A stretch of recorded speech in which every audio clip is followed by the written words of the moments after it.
juntar os trapos, amigar, unir as escovas de dentes.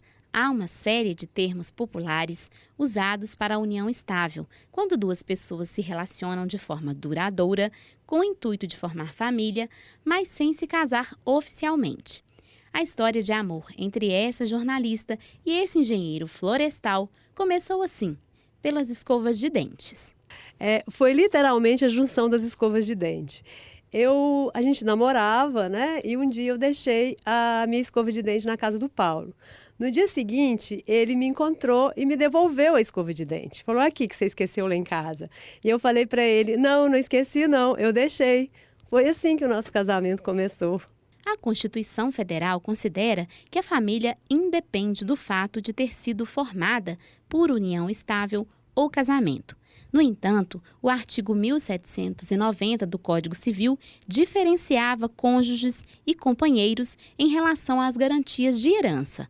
Mas, em 2017, o Supremo Tribunal Federal definiu como inconstitucional o artigo que caracterizava de forma desigual as duas situações. Então não há mais distinção para fins sucessórios entre casamento e união estável. A companheira também é herdeira legítima, a exemplo da esposa, de maneira que o marido ou o convivente não pode dispor do bem sem deixar parte dela na herança. Apesar de a Justiça considerar direitos iguais para pessoas casadas e em união estável, ainda assim, alguns casais preferem oficializar o casamento por meio de uma escritura pública em cartório. É o caso da Soraya e do Paulo. Da junção informal das escovas, passando por inúmeras viagens e um filho, ao contrato de união estável e, finalmente, ao casamento, se passaram mais de 2 décadas. Eu e o Paulo, a gente já estava junto há 24 anos, quando a gente resolveu casar oficialmente. A certidão de casamento é lavrada em um cartório de registro civil.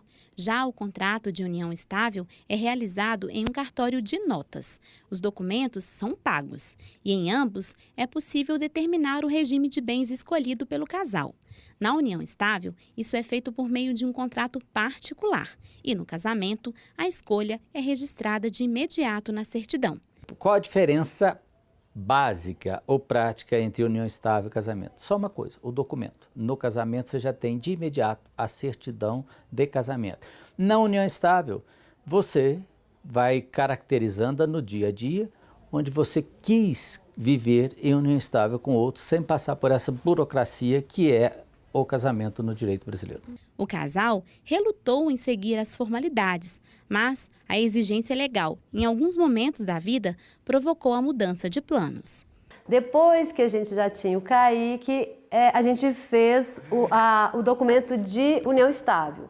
Mas a gente fez o documento de união estável por uma simples razão, para o Paulo ser meu dependente num plano de saúde. Como era união estável, na época, né, já faz alguns anos isso, o plano de saúde pediu para que a gente renovasse isso a cada ano. A gente resolveu casar mais por uma preocupação econômica mesmo, né? Houve uma mudança na lei. No entanto, ainda é necessário contar com a boa-fé do parceiro.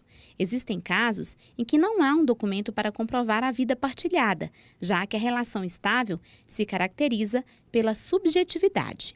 A questão é que quando um acaba sendo desonesto e não quer reconhecer a união estável para nomear bens, aí sim precisa de critérios objetivos, testemunhas, documentos, qualquer outro meio de prova legítimo pode comprovar a união estável. Desde o início, a Soraya e o Paulo escolheram a comunhão parcial de bens. Inclusive, o que conquistaram já estava em nome de ambos.